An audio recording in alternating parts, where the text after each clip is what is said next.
Understanding uncountable nouns. Understanding uncountable nouns. Remember, uncountable nouns in Luganda are Ebintu, Ebitabalwa. Ebintu, Ebitabalwa.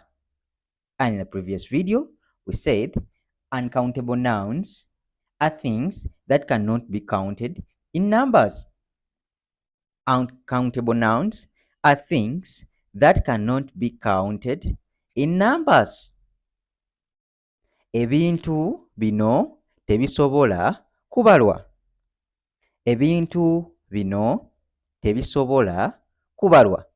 Ebintu bino tebisobola kubalwa. Examples of uncountable nouns. Examples of uncountable nouns. Ebyokulabirako. Examples. Ebyokulabirako. Water. Amazzi. Water. Amazzi. Air. Omukka. Air. Omukka. Rice. Omuceere. Rice. Omuceere.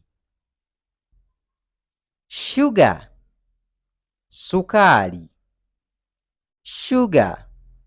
Sukaali. Milk. Amata. Milk. Amata. Milk. Amata. Food.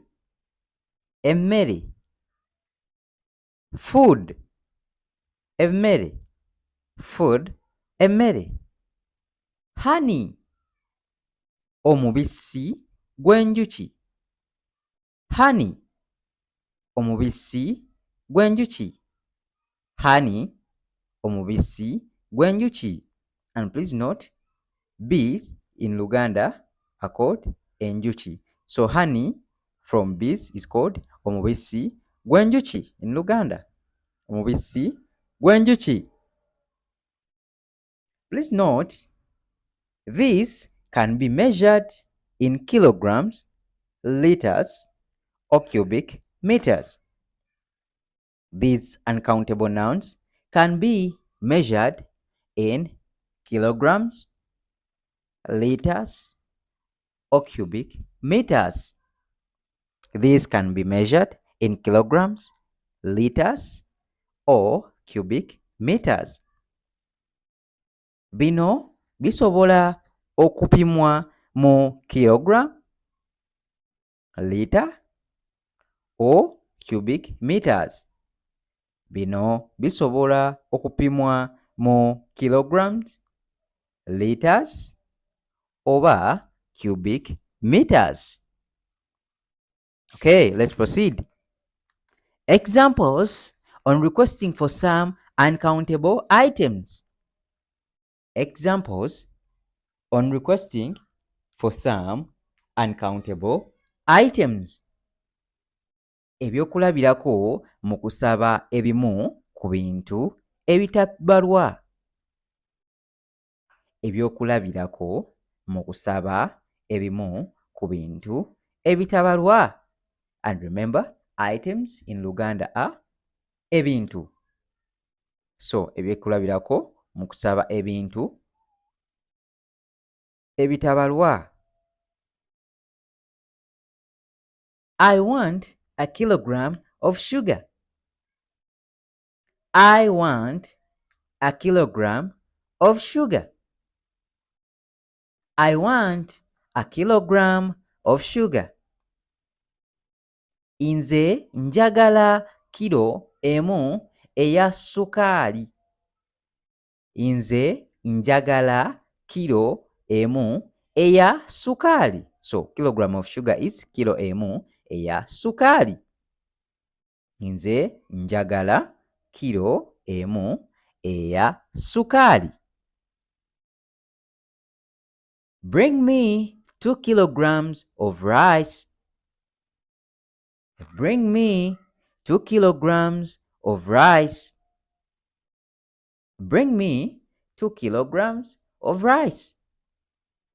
Ndeetera kilo 2 ez'omuceere. Ndeetera kilo 2 ez'omuceere. Ndeetera kilo 2 ez'omuceere. Buy me some milk, please. Buy me some milk, please. So the adjective here used on milk is some. Buy me some milk, please.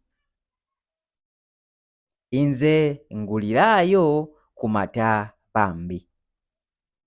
Nze nguliraayo ku mata bambi. Nze nguliraayo ku mata bambi. Please in Luganda is bambi. And for further reference on some of the common society words used, refer to the video above, like please, bambi. Nze nguliraayo ku mata bambi. Have you put enough salt in food? Have you put enough salt in food? Have you put enough salt in food? Gwe otaddemu omunnyo ogumala mu mmere? Gwe otaddemu omunnyo ogumala mu mmere? Gwe otaddemu omunnyo ogumala mu mmere. Food in Luganda is mmere. I need a glass of water. I need a glass of water. I need a glass of water. Nze neetaaga glass y'amazzi. Nze neetaaga glass y'amazzi. Nze neetaaga glass y'amazzi. Peter bought a bottle of honey. Peter bought a bottle of honey. Peter bought a bottle of honey.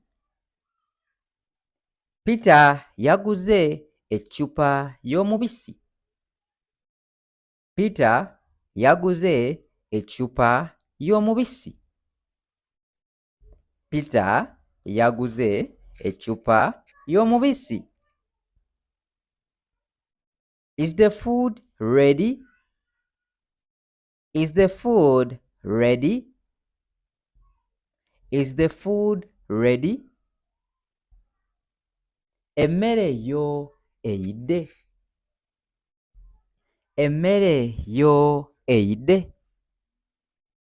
Emmere yo eyidde.